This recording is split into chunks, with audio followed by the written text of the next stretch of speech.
Dear Muslim, please understand that I am not attacking Muhammad or Muslims.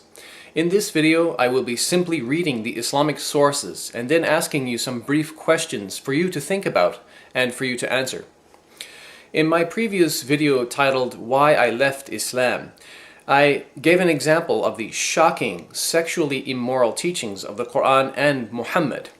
I showed that the Islamic sources allowed Muslim soldiers to capture non-Muslim women in times of war. These women were already married, and their non-Muslim husbands were still alive. The Muslim soldiers desired to have sex with these women, so the Quran and Muhammad fulfilled their desires by forcing a divorce upon these weak, vulnerable, captured, married women.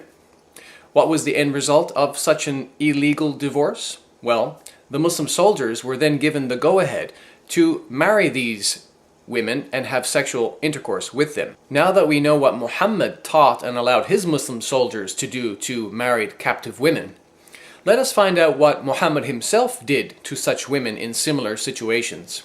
Let's look at the Islamic sources and talk about Muhammad's marriage to a Jewish female war captive, whom he purchased through the slave trade. Her name was Safiya, and she was already married to a Jewish man named Kinana. We will see that one of the reasons why Muhammad married Safiya was because she was extremely sexually attractive. Additionally, some of the narrations say that she was the daughter of an important Jewish tribal leader. In Sahih al-Bukhari, Volume 3, Hadith number 2235, narrated Anas bin Malik, the Prophet came to Khaybar, and when Allah made him victorious and he conquered the town by breaking the enemy's defense, the beauty of Safiya bint Huyay bin Akhtab was mentioned to him, and her husband had been killed while she was a bride. Allah's Messenger selected her for himself. عن أنس بن مالك قال: قدم النبي خيبر فلما فتح الله عليه الحصن ذكر له جمال صفية بنت حيي بن أخطب وقد قتل زوجها وكانت عروسا فاصطفاها رسول الله لنفسه. Now you may be wondering how Sophia's husband was killed. Well, as grotesque and as shocking as it will seem, Muhammad had her husband Kinana brutally tortured by using fire, and then he was beheaded. Muhammad married her shortly afterward.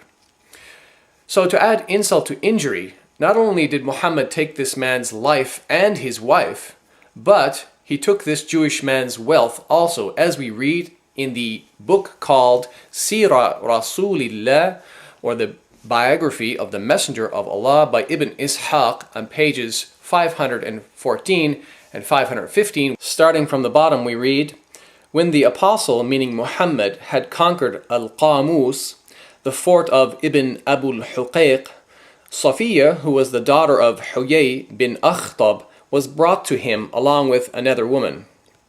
Bilal, who was bringing them, led them past the Jews who were slain, and when the woman who was with Safiya saw them, she shrieked and slapped her face and poured dust on her head. When the apostle, meaning Muhammad, saw her, he said, "Take this she-devil away from me." He gave orders that Safiya was to be put behind him and threw his mantle over her, so the Muslims knew that he had chosen her for himself. If you read just a few lines down, it says about Safiya, she was the wife of Kinana ibn al-Rabi' ibn Abul Huqayq. Now let's continue reading where it says the rest of the affair of Khaybar. Kinana ibn al-Rabi', who had the custody of the treasure of Banu an-Nadir, was brought to the apostle, who asked him about it. He denied that he knew where it was. A Jew came to the apostle and said that he had seen Kinana going around a certain ruin every morning early. When the apostle, meaning Muhammad, said to Kinana, "Do you know that if we find you have it, I shall kill you?" He said yes. The apostle gave orders that the ruin was to be excavated, and some of the treasure was found. When he asked him about the rest, he refused to produce it. So the apostle, meaning Muhammad, gave orders to, quote, torture him until you extract what he has. So he kindled a fire with flint and steel on his chest until he was nearly dead. Then the apostle, meaning Muhammad, delivered him to Muhammad bin Maslama, and he struck off his head in revenge for his brother Mahmud. You just saw on page 515 of the biography that Kinana was also known as Ibn Abi al-Huqayq. So by reading the following hadith, we can match some important details and verify that Muhammad indeed had Kinana killed. In Sunan Abi Dawood, volume 3, hadith number 3006, we read the following. About 3/4 down the page, we read, "So Ibn Abi al-Huqayq was executed, and their women and children were taken captive." The Arabic says, فَقُتِلَ ابْنَ أَبِي الْحُقَيْقِ وَسُبِيَ نِسَاؤُهُمْ وَذَرَارِيُّهُمْ. And according to the webpage sunnah.com, this same hadith is classified as authentic or Hasan according to hadith scholar Al-Albani. Now, as I mentioned, Muhammad married Sophia shortly after he had her husband executed. But if you're not already disgusted, it's even more shocking to find out that Muhammad was also responsible for the execution of her father and brother. We read in the History of At-Tabari, volume 39, page 185, quote, "While the Prophet was lying with Sophia, Abu Ayyub stayed the night at his door. When he saw the Prophet in the morning, he said, 'God is the greatest.' He had a sword with him.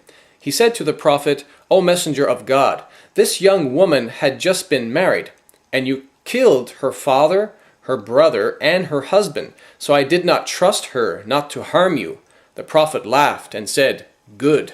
So it seems even Muhammad's companions were questioning such a marriage, and they feared for his safety, as no woman in her right mind would love a man who was responsible for the execution of her own family members. In fact, in one narration, it states that Sophia actually hated Muhammad.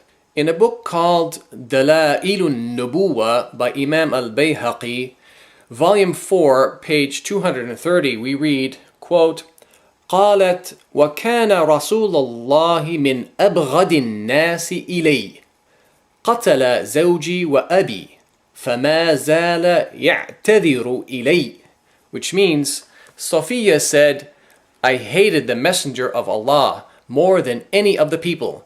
He had killed my husband and my father, therefore he kept apologizing to me." Additionally, we know that Muhammad purchased Sophia from a man named Dihya, who had already taken Sophia as his own female captive. Therefore, Muhammad purchased her through the slave trade. We read in Sunan Ibn Majah, volume 3, hadith number 2272, عن أنس أن النبي اشترى صفية بسبعة أرؤس. It was narrated from Anas that the Prophet bought Sophia for 7 slaves, and this hadith is sahih or authentic. قال عبد الرحمن من دحية الكلب. One of the narrators, Abdul Rahman, said, "From Dihya al-Kalbi." Now, after reading about the story of Muhammad and Sophia in the biography and the supporting authentic narrations which validate that story, let me ask those of you who are Muslim or are considering converting to Islam, how do you feel about Muhammad's behavior? Do you honestly think that a woman whose husband, brother, and father were just killed would, within a couple of days or so, voluntarily choose to marry and have sex with the same man who was responsible for the deaths of her family members? I ask you to think hard and be honest with yourself. Thank you for watching. Peace.